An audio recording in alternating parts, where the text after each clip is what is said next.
No Time to Die is the 25th James Bond film and the final in the franchise to be starring Daniel Craig in the leading role. After a 50-50 success rate with his films so far, will this be the big send-off he deserves, or will it spoil his legacy?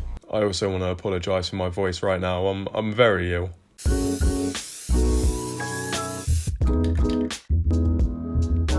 So, after 24 films, the formula for what makes a memorable Bond film has become pretty obvious by now. All you need are 5 things.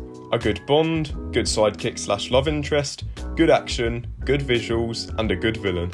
So, one by one, let's go through the list and figure out whether No Time to Die is a worthy entry in the franchise.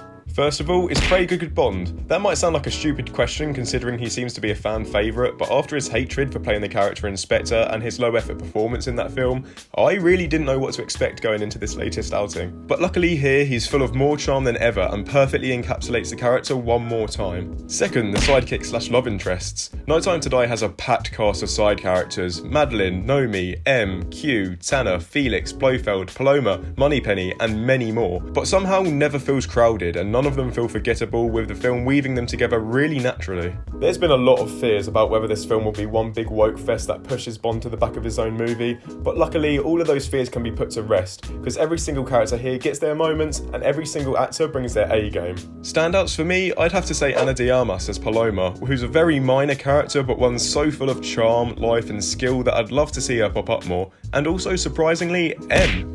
Yeah, the character who put me to sleep every single time he was on screen, Inspector, actually has so much presence and grit, making him feel like the man in charge and a man to fear. Kudos to Ralph Fiennes. Next up, good action. Yes. Every set piece in the film has something unique within it that has stuck with me as I walk away, and I give a lot of that praise to the director. Anytime a set piece is getting a little bit stale or generic, which is bound to happen in a nearly 3-hour film, he always throws in something to keep it fresh, whether that be an impressive shot or a piece of choreography. Quick side note, the film absolutely flies by for a film standing at 2 hours and 43 minutes, and only really began to drag for me once we got to the climactic action sequence, which again was filled with little pieces of charm that stopped me from zoning out.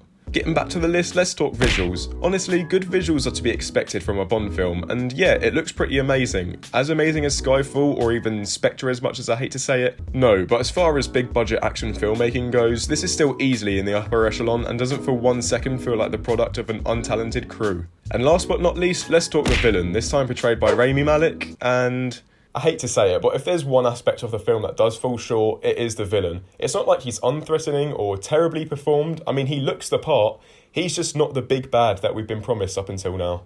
Honestly, nothing about Safin's plan or persona really stood out to me, and once he became the main focus in the third act, and we didn't have much mystery or espionage to keep the plot moving, I started to feel a little bit less engaged. His backstory and motivations just didn't seem too clear or original for me, and disappointingly, Malek's not doing a whole lot with his performance a lot of the time either.